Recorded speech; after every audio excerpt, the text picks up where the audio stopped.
Hello everyone, welcome back to my another mini blog. তো আমি আবার একটা ছোট্ট ব্লগ নিয়ে চলে এসেছি। তো সকাল থেকে রাত পর্যন্ত কী করলাম সেটাই তোমাদের সাথে শেয়ার করছি। আমার ডেলি রুটিনটা যেমনভাবে শুরু হয় সেরকমভাবেই শুরু হলো, পড়ানো পড়ানো আর পড়ানো। তো দুপুরবেলা আমি দেখলে ফল খাচ্ছিলাম জলখাবারে। তারপর আমি দুপুরবেলা খাবার খেয়ে তারপর পড়াতে চলে গেছিলাম 3টের সময়। তারপর এই যে বাড়িতে এসে পড়ালাম, দেন আবার একটা পড়ালাম। কিন্তু এই ডেলি রুটিনের মাঝখানে একটা সুন্দর চমক হয়েছে। চমকটা কি?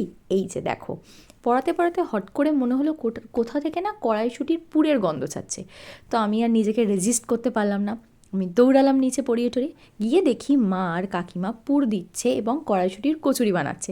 তখন মনটা সত্যিই ভালো হয়ে গেল। সারাদিনের পর কিছু তো একটা ভালো হলো।